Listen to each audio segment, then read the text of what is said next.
तत्सवितुर्वरेण्यं भर्गो देवस्य धीमहि धियो यो न प्रचोदयात्। सबको सादर नमस्ते जी।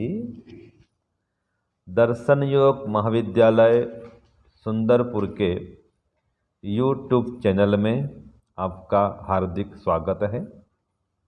आज से हम वैदिक संध्या का क्रमशः पाठ और उसका अर्थ आरंभ करते हैं। तो वैदिक संध्या में ब्रह्मयज्ञ में सबसे पहले शिखा बंधन मंत्र का उल्लेख है। महर्षि स्वामी दयानंद ने पंच महायज्ञ विधि में इसी मंत्र से ब्रह्मयज्ञ का शुभारंभ किया है। तो यह गायत्री महामंत्र के नाम से पूरे संसार में और आर्य जगत में प्रसिद्ध है। तो गायत्री मंत्र की महिमा बहुत अधिक है और इसलिए हमने एक वर्ष के अंदर में 1 करोड़ गायत्री जप संपन्न करने का अभियान चलाया है। तो संध्या मंत्र में सबसे पहले ये शिखा बंधन मंत्र कहलाता है। तो शिखा बंधन मंत्र के अनुसार गायत्री मंत्र ही पढ़ करके शिखा को माने चोटी को बांधने का नियम है। गुरुकुल में विद्यार्थीगण इस मंत्र को बोल करके शिखा बंधन करते हैं, माने जो चोटी बिखरी होती है उसको बांधते हैं और फिर संध्या आरंभ करते हैं। तो पहला जो मंत्र है गायत्री महामंत्र। इस मंत्र के अर्थ पर भी हम विचार करेंगे। और ये तो संध्या के पहले हम एक बार मंत्र बोलते हैं, उसके बाद में संध्या के पश्चात जितना अधिक जप कर सकें गायत्री मंत्र का उतना अच्छा है। अर्थ सहित जप करें और अति उत्तम है। तो हमने तो 100 बार जप करने का नियम किया है गायत्री जप अभियान के अंतर्गत, जिसमें हम 1 करोड़ गायत्री जप पूरा करेंगे। तो अर्थ सहित गायत्री मंत्र का जप करना चाहिए। तो संध्या मंत्र के पहले भी इसका ही शुभारंभ है।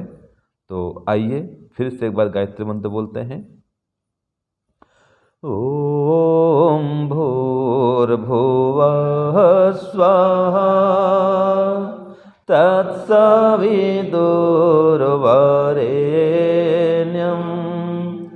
भर्गो देवस्य धीमहि धियो यो न प्रचोदयात् धियो यो न प्रचोदयात्। अब इसके अर्थ पर हम विचार करते हैं।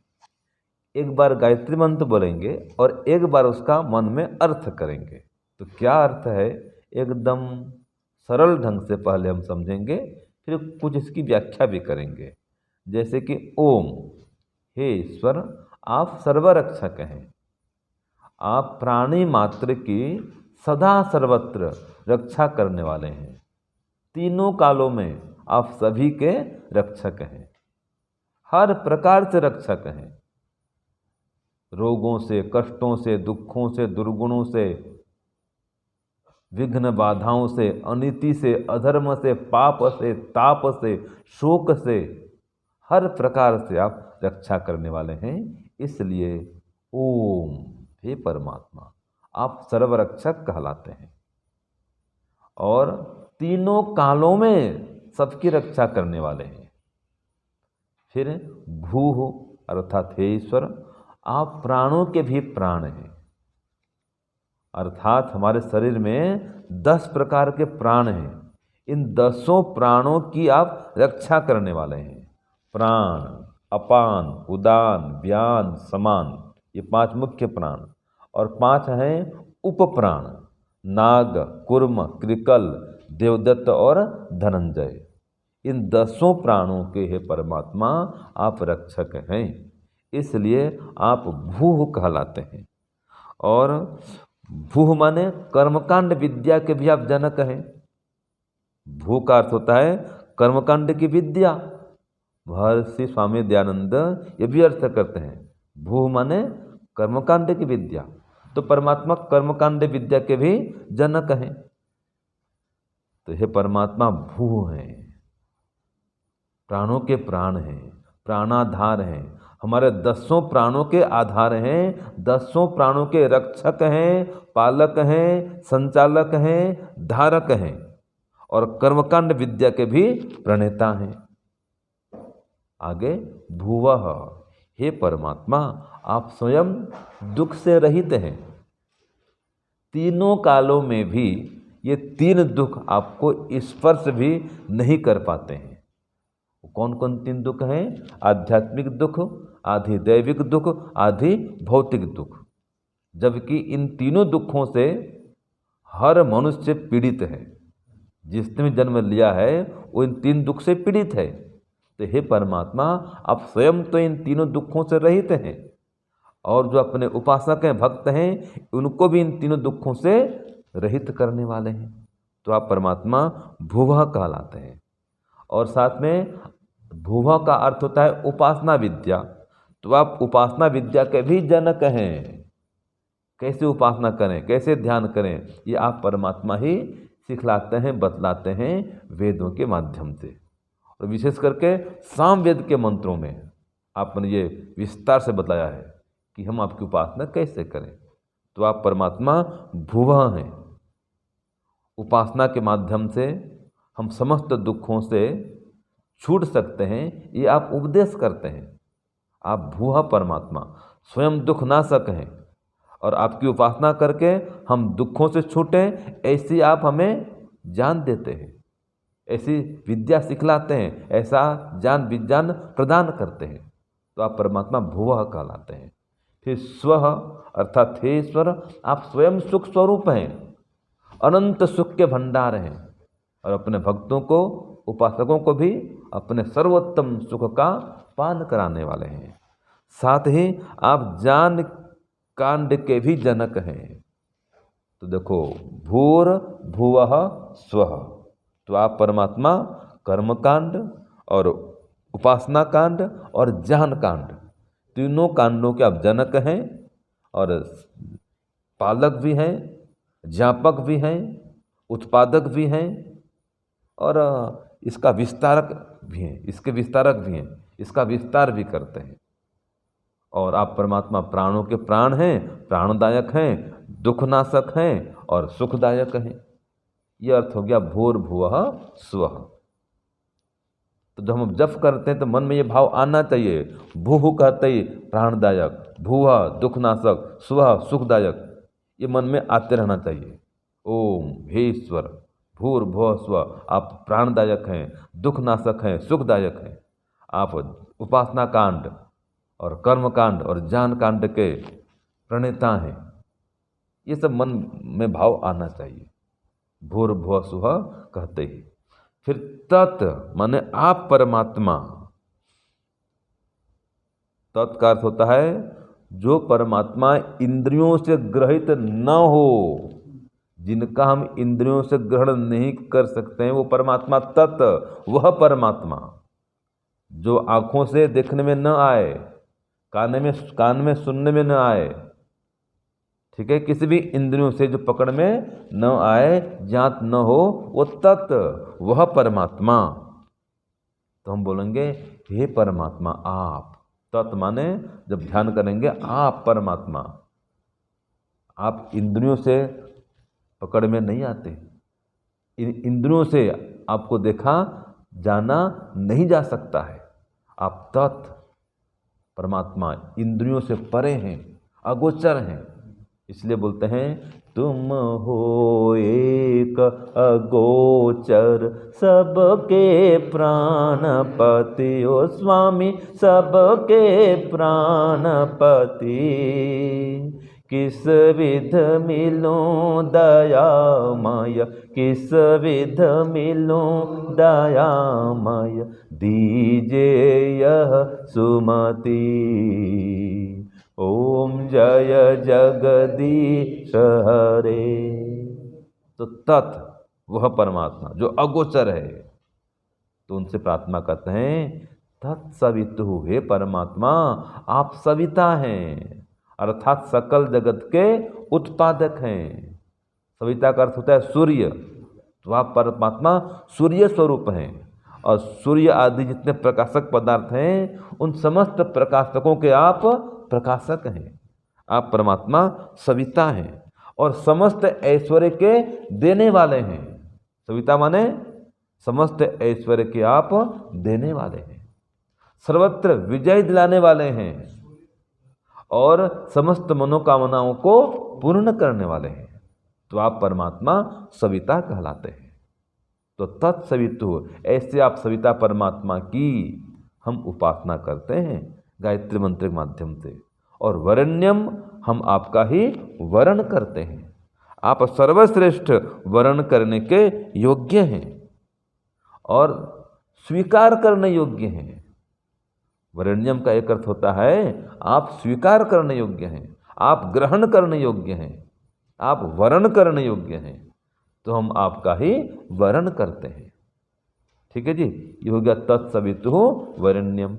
फिर भर्गः, अर्थात हे परमात्मा आप समस्त दुखों के नाशक हैं और तेज स्वरूप हैं, ज्ञान स्वरूप हैं, प्रकाश स्वरूप हैं।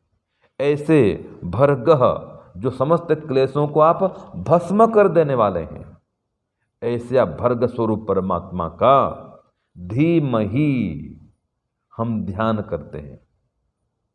जो कैसे हैं? देवों के देव हैं, तो देवस्य धीमहि, भर्गो देवस्य धीमहि। आप परमात्मा जो कि शुद्ध स्वरूप हैं, क्लेश नाशक हैं, समस्त क्लेशों को भस्म करने वाले हैं, तेज स्वरूप, शुद्ध स्वरूप, ज्ञान स्वरूप हैं, ऐसे आप भर्ग परमात्मा जो कि देवों के देव हैं, ऐसे आप महादेव परमात्मा का, देवस्य, आप महादेव परमात्मा का, देवों के देव, महादेव का, परम देव का धीमहि हम ध्यान करते हैं, आपके गुणों को धारण करते हैं।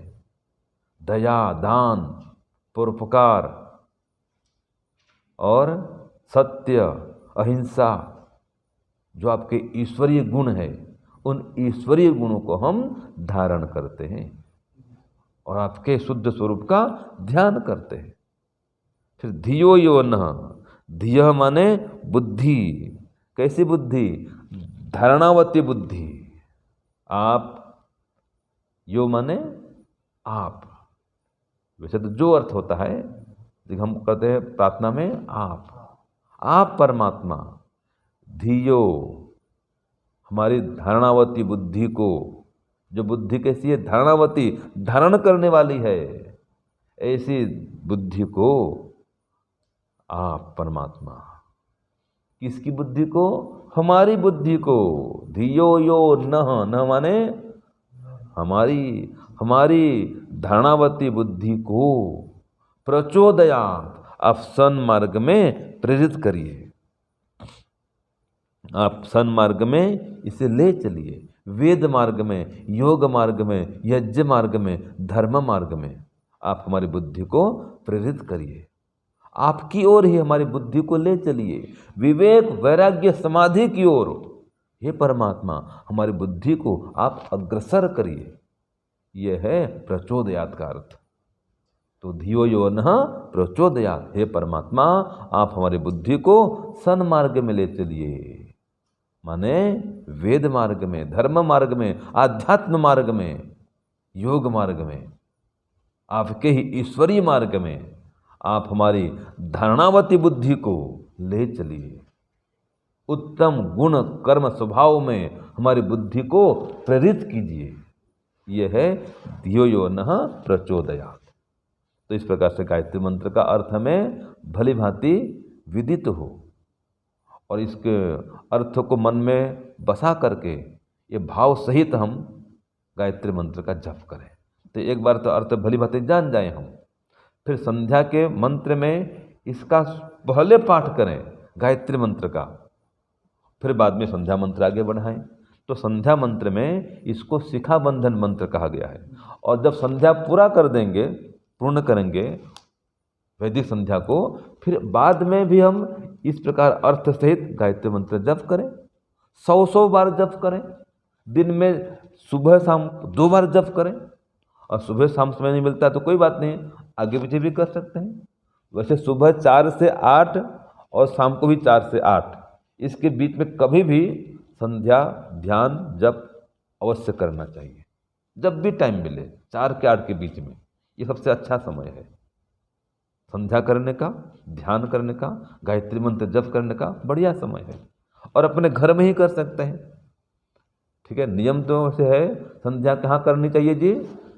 नियम तो ऐसा है कि नदी किनारे, तालाब किनारे, वहाँ जाकर संध्या करें, गांव के बाहर, ऐसा नियम है।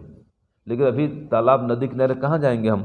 तो घर में ही अपने एक शांत पवित्र शुद्ध स्थान में बैठ करके नहा धो करके जप करें। अपने घर में ही जप कर सकते हैं। तो संध्या भी करें और हो सके तो 100 बार गायत्री मंत्र जप करें और हमारे 1 करोड़ गायत्री जप अभियान में भी जुड़ जाए।